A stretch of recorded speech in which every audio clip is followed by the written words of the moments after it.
Hey friends, I'm SpiderFish. Let's just get right into what you're here for. The stories. Am I the a-hole for revealing at my sister's wedding that her new husband once tried to date me? So, I'm a 27-year-old woman, and my family has always been the type that thrives on drama. Sunday dinners turn into debates, holidays are basically open mic nights for grievances, and weddings. Well, weddings are full-scale theatre. My younger sister Emily just got married. And her new husband Chris? He's the star of this story. Let me back up. About 4 years ago, long before he was Emily's Chris, he was just this guy named Chris, who slid into my DMs. We matched on a dating app, chatted a bit, and even went on 2 dates. Nothing serious, nothing physical, but it was definitely romantic territory. Honestly, I wasn't that into him. He was a little too charming, a little too rehearsed. So I ghosted. Fast forward 2 years. I show up at a family barbecue, and who do I see chatting up my sister? Yep, Chris. He looked straight at me, smiled like we'd never met, and introduced himself. I didn't say anything at the time because Emily looked so smitten, and I figured, hey, maybe he'd matured, maybe she saw something I didn't. They dated for a while, got serious. And then, one day, Emily announced, we're engaged.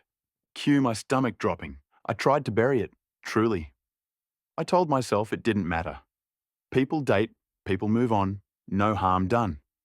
But the more wedding planning unfolded, the more Chris acted like he'd never known me. Like our past just didn't exist. It started to gnaw at me. Because sure, Emily deserved happiness, but didn't she also deserve honesty? Shouldn't someone mention that her fiancé once tried to date her sister? I kept quiet all through the engagement. But then came the wedding reception. Everyone was drinking, laughing, making speeches. And in my slightly tipsy state, when it came time for me to toast the happy couple, I opened my big mouth. I said, to Emily and Chris, I never thought I'd be giving a speech at my sister's wedding to a guy who once tried to date me. But hey, life is full of surprises. The room went dead silent. Like you could hear the bubbles fizzing in the champagne. Emily's face went crimson. Chris looked like someone had unplugged his brain.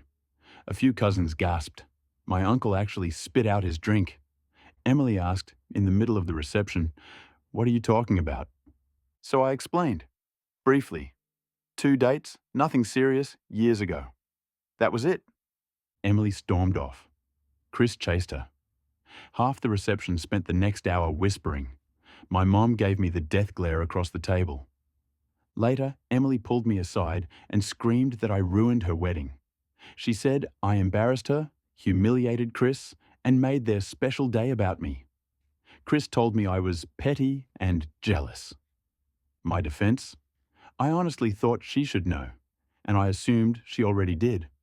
Why would he never mention it to her? Now the family is split. Some people say I was right. Honesty matters, even if the timing was awful. Others say I'm a selfish jerk who couldn't stand to let my sister have the spotlight. So, Reddit, am I the a-hole? Okay. Wow. This is the kind of scandal that makes me so glad it didn't happen at my family's wedding. Here's my take. OP wasn't wrong for wanting the truth out there. But was the wedding toast the place to do it? Absolutely not. That's like setting off TNT in a library. It makes a point, sure, but now everyone's covered in debris. Chris should have been upfront from the start. It's weird he never mentioned dating the bride's sister, even casually. Emily deserved to know, and now she knows, just in the most nuclear way possible. So is OP the a-hole? Maybe not for the content, but definitely for the timing. Sometimes the truth is important, but sometimes so is choosing the right moment to say it. All right, after that wedding toast detonation in part 1, let's shift gears into something a little funnier, but still disastrous enough to make your second-hand embarrassment kick in. This is one of those stories that starts small, snowballs out of control, and by the end, you're just shaking your head thinking, how did we get here? This one's a R/TIFU special. Today, I effed up by trying to impress my crush with a grand romantic gesture, and instead turning my entire apartment complex against me. So, I'm a 22-year-old guy, and like most 22-year-olds, I occasionally have moments of brilliance, followed by moments of catastrophic stupidity. Unfortunately, this story is about the second kind. There's this girl in my apartment building, Anna. She lives 2 floors below me, and I've had the biggest crush on her for months. She's funny, she's smart, she always carries a stack of books like she's in a rom-com, and she has this laugh that carries up the stairwell and somehow makes even a Tuesday feel less depressing. We'd talked a little, small elevator conversations, awkward hellos in the mailroom, but nothing major. And then, last week, I decided I was going to do something. Something big. Something that would show her I was more than just that guy who forgets to check his mail for weeks. What I should have done, asked her if she wanted to grab coffee. What I did instead, orchestrated what I thought would be the most epic romantic gesture in the history of this building. My idea was simple, in my head. I'd stand outside her window with a speaker, blasting her favorite song, John Cusack style, like in that old movie, Say Anything. Except I didn't know her favorite song, so I picked one I thought was romantic and universal. Can't Help Falling in Love. To make it extra impressive, I borrowed a giant Bluetooth speaker from a friend. Like, concert grade. This thing was so powerful it came with a warning label. My friend told me not to turn the volume past halfway unless I wanted to summon complaints from 3 counties over. Did I listen? Of course not. So, it's Friday night. Around 9 p.m., I texted Anna, casually asking if she was home. She said yes. Perfect. I set up the speaker in the courtyard of our building, directly beneath her window, and queued up the song. I imagined her opening the blinds, smiling, realizing I was her knight in shining sweatpants and swooning on the spot. I hit play.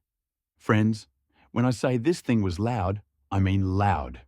The opening notes of Elvis Presley thundered through the courtyard like a stadium concert. Windows rattled. Birds flew out of the trees. I'm pretty sure I woke up an entire species of cicada that wasn't scheduled to emerge for another decade. And me? I just stood there, holding the speaker aloft like a maniac, grinning up at her window.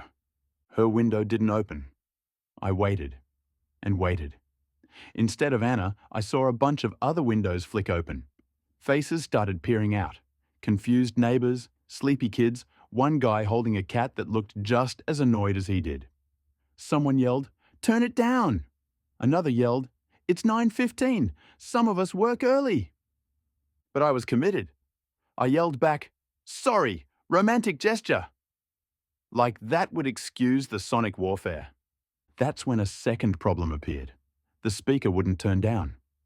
I fiddled with the controls, but the volume knob snapped off in my hand.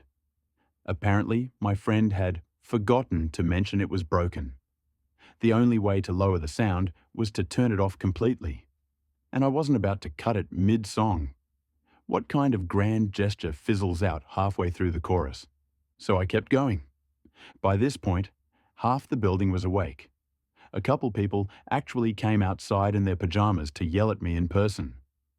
One guy threw a slipper. Someone else dumped a cup of water out their window, which missed me but nailed the speaker. Sparks flew, and that's when the fire alarm went off. Apparently, the vibrations from the speaker had shaken something loose in the alarm system, and the entire building started blaring. Suddenly, it wasn't just me versus a few angry neighbors. It was all of us stumbling into the courtyard, blinking against the flashing lights, listening to Elvis croon about true love while sirens wailed in the background. It was chaos. Kids were crying, dogs were barking, people were shouting over each other. And me? I was still standing there with the speaker, like an idiot, trying to commit to the bit. Finally, Anna appeared at her window. For a split second, my heart soared. This is it, I thought. This is the moment she realizes I'm the one. And then she yelled, "What the hell are you doing?" Not exactly the swoon I'd pictured. I tried to yell back something smooth like, "I did it for you." But it came out more like, "For you," over the noise of alarms, dogs, and my dying Bluetooth speaker. She just shook her head, shut the window, and disappeared back inside. The fire department showed up about 10 minutes later. They marched into the building, silenced the alarms, and then turned to me. One of them pointed at the smoldering speaker and said, "This yours?" I nodded. He said, "Don't." And that was the end of that conversation. The neighbours weren't so brief. I got lectured by the HOA president, who threatened me with a fine. One woman said she was calling her lawyer. Someone else yelled, "If you try this again, I'll file a noise complaint so big you'll be evicted." And Anna? She hasn't spoken to me since. Now, instead of being the cute guy upstairs, I'm the idiot who woke up 200 people with Elvis and almost set off the sprinklers. My nickname in the building group chat is DJ Fire Alarm. The kicker? When I finally texted Anna to apologize, she replied with just 3 words. "Lose my number." So Reddit, today I effed up. Yeah, I think this one's a solid F up. Okay, let's break this down. First, points for effort. The grand romantic gesture has a long history in movies and books. But there's a reason it usually doesn't translate to real life. Because in real life, people have jobs, neighbours have slippers, and fire alarms exist. Second, timing is everything. A private, quiet moment probably would have worked a lot better than blasting Elvis through a broken concert speaker. Third, if you're going to hold a speaker over your head, maybe test it before you deploy it in front of 200 people. At the end of the day, though, I can't help but respect the commitment. Sometimes you shoot your shot and miss the hoop entirely. Sometimes you accidentally dunk the entire gymnasium. In Minecraft terms, this is like trying to impress your crush by building a giant heart out of TNT, and then accidentally setting it off. Grand gesture, sure, just not the one you wanted. All right, so far we've had a wedding toast that blew up into family scandal and a romantic gesture that turned into a fire alarm symphony. For our next story, let's head straight into the messy, scandalous heart of ER/relationships, the kind of story where you can't look away, even though every detail makes you wince. My boyfriend's roommate turned out to be his secret ex, and now I don't know if I should forgive him or walk away. So, I'm a 25-year-old woman, and until a month ago, I thought I was in a healthy, stable 2-year relationship with my boyfriend, Jason. We met through mutual friends, clicked instantly, and built a pretty solid life together. I really thought he was the one. Then, everything changed. When we first started dating, Jason told me he had a roommate, a woman named Claire. He said they'd been living together for about a year, that rent was expensive, and that it was just a financial arrangement, nothing romantic. At first, I was a little skeptical. I mean, how many people just happen to have a female roommate they're not involved with? But Jason was adamant. He swore it was nothing. He said, "She's basically like a sister to me." So I let it go. And for 2 years, I trusted that story. Looking back, the warning signs were all there. Claire was always around, like, always. If I stayed over at Jason's place, she'd casually wander in and out of the kitchen in pajamas, even late at night. Sometimes they'd cook dinner together, without me. Other times, she'd make little jokes about knowing his habits better than anyone. I'd ask Jason if it was weird, and he'd brush it off. "She's just comfortable. Don't overthink it." Then there were the photos. Not on display, but tucked into drawers or left in boxes. Pictures of Jason and Claire on vacations, at concerts, even kissing. When I confronted him, he said they were old, that he just hadn't thrown them out. I wanted to believe him, and honestly, I think a part of me did, because I didn't want to face the alternative. It all came crashing down at his cousin's wedding.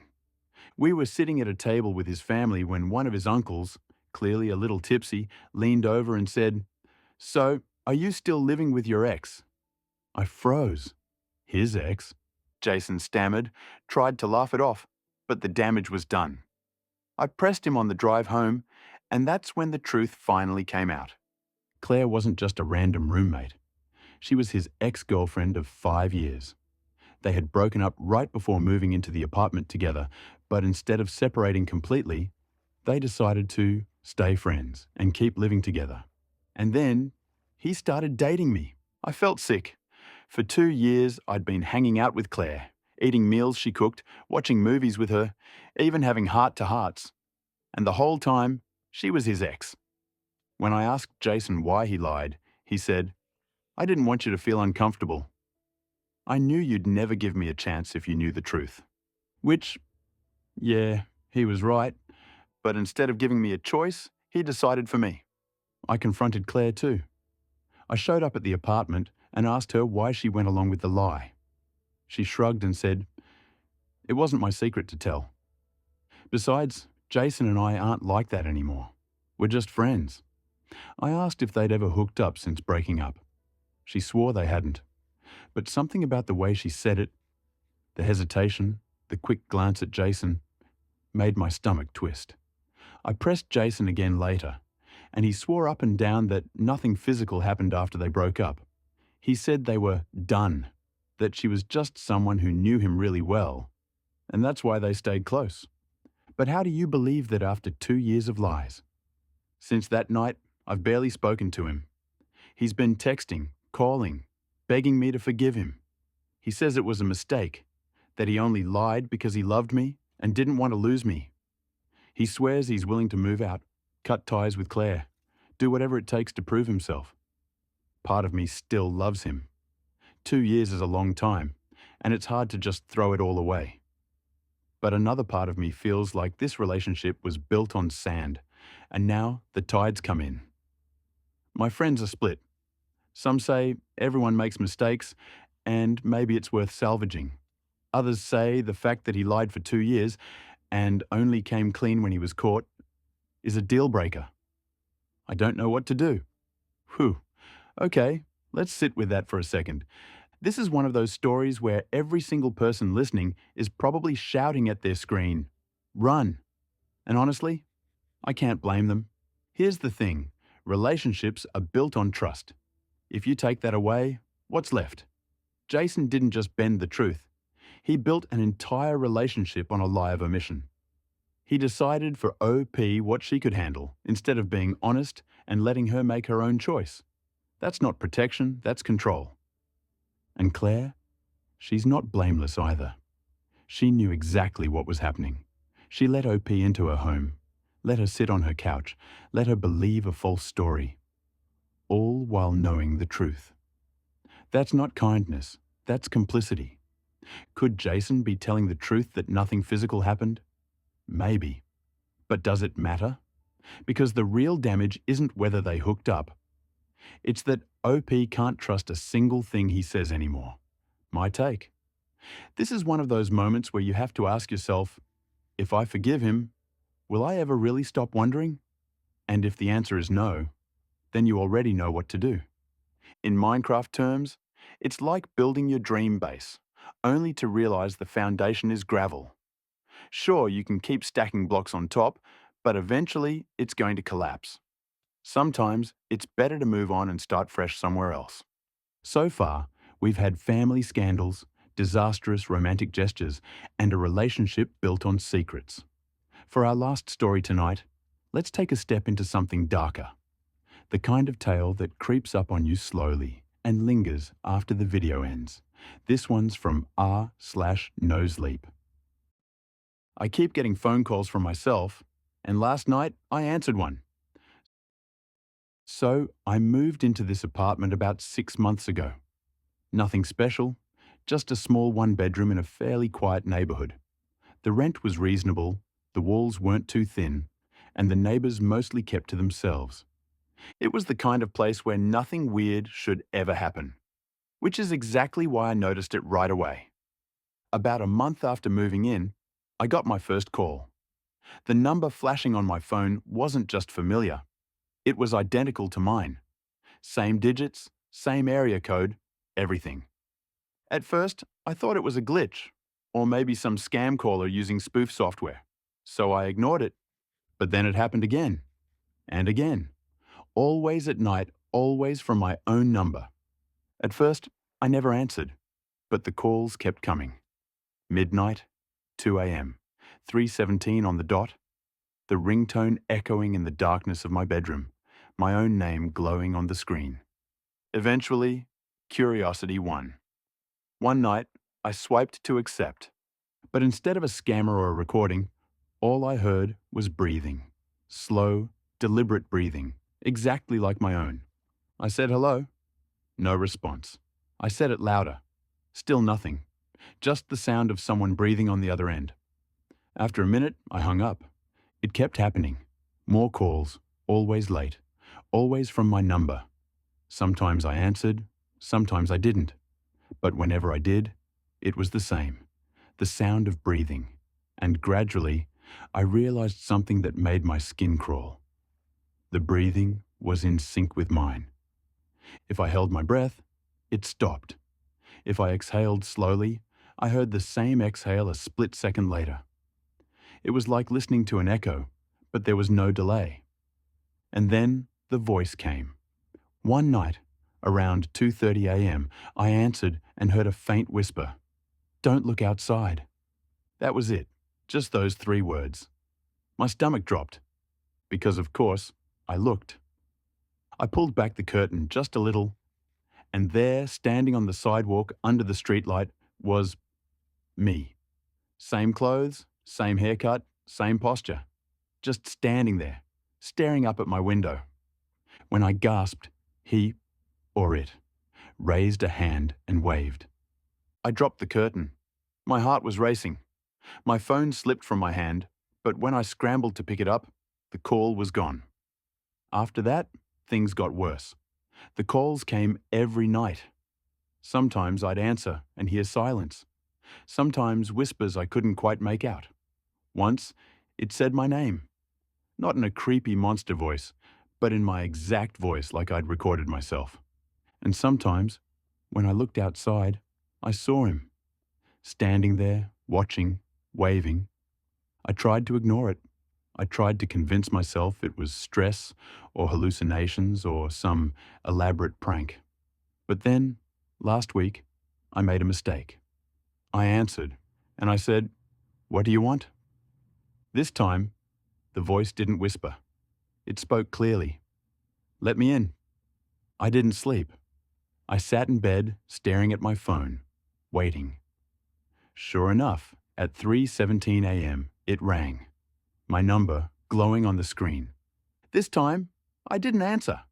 But then, from the hallway outside my apartment, I heard it.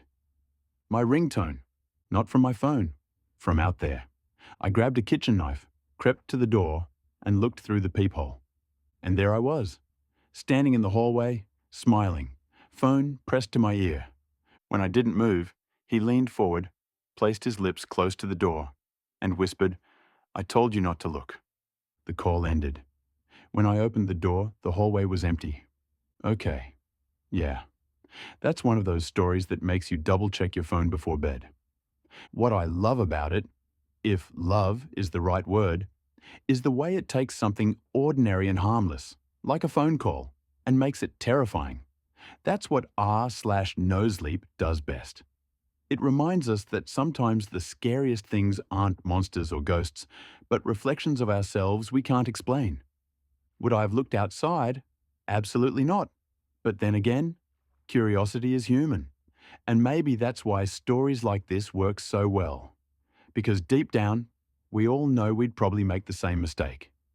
If this happened in Minecraft, I'd just disconnect from the server and pretend it never happened. Real life doesn't have that option.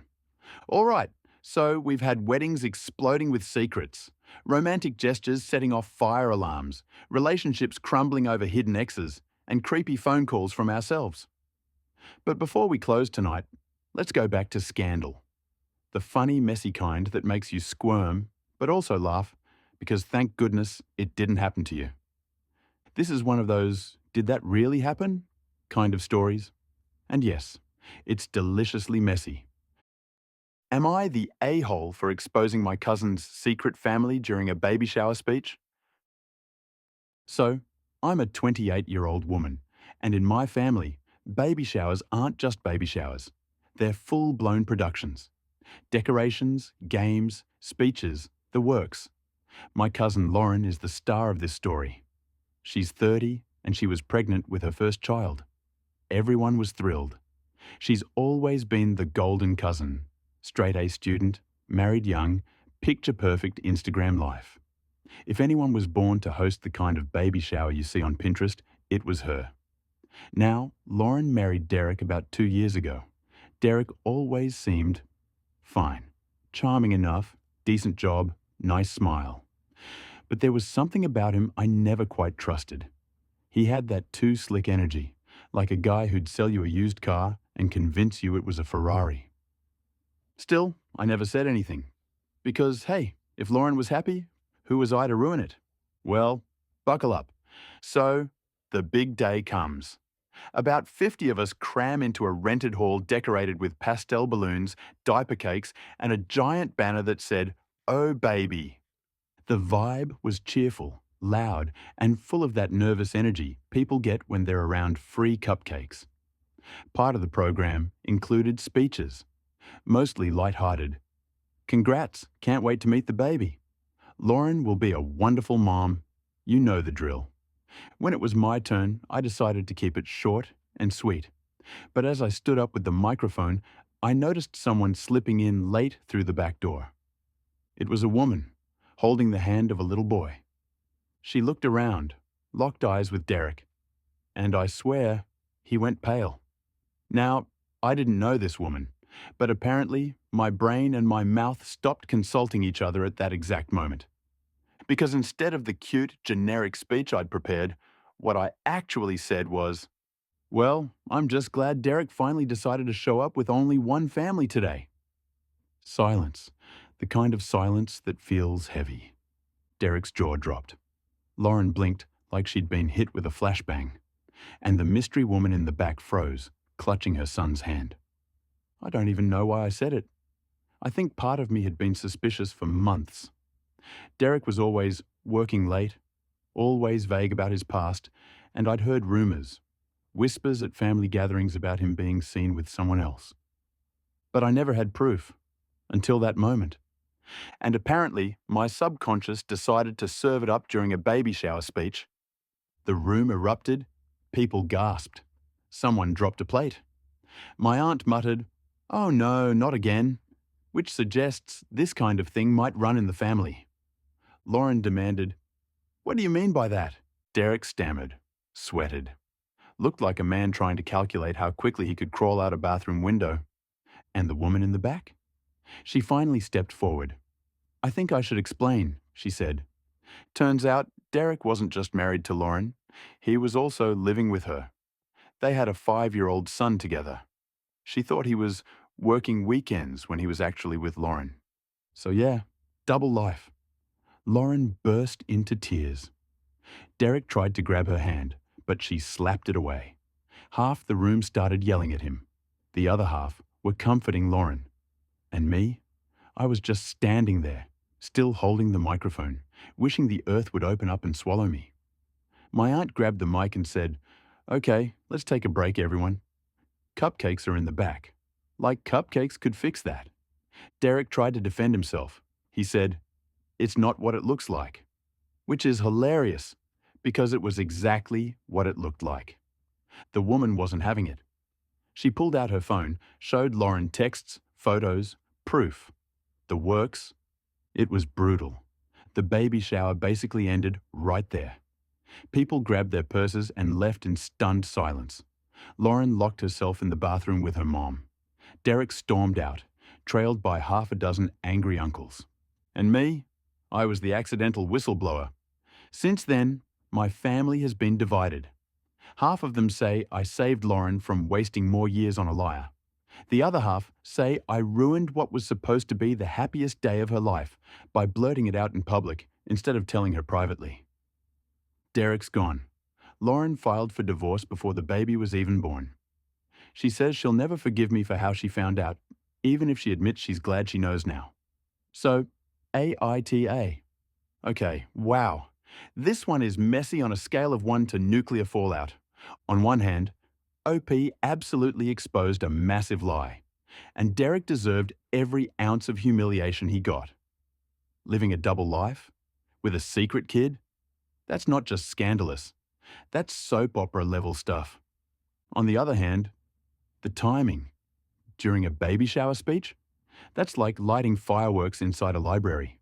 Sure, it's memorable, but now everyone's deaf. Here's how I see it. Derek detonated the bomb. OP just happened to trip over the wires and set it off in public. And while that's not ideal, sometimes the truth has terrible timing. If this happened in Minecraft, Derek is the guy with two bases on the same server, telling each group of players he's only committed to them. And OP is the creeper that wandered in at the worst possible moment. So, are they the asshole? Maybe for the delivery. But for the honesty? Not at all. And that's where we'll wrap up for tonight, friends. We've covered a lot of ground.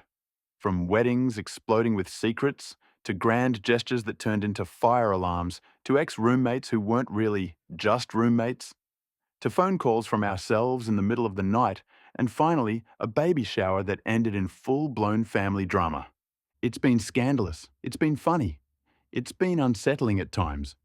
But most of all, it's been a reminder that life is never boring. And honestly, sometimes it's a little easier to deal with our own chaos when we can laugh at someone else's. Thank you for spending this time here at SpiderFish.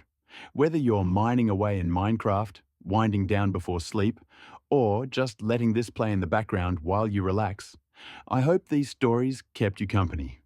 If you enjoyed tonight's video, don't forget to like, leave a comment with your favorite moment, and subscribe so you don't miss the next one. Until then, take care of yourself, stay curious, and remember, no matter how wild life gets, sometimes the best thing you can do is sit back, breathe, and let the blocks stack themselves. Good night, everyone.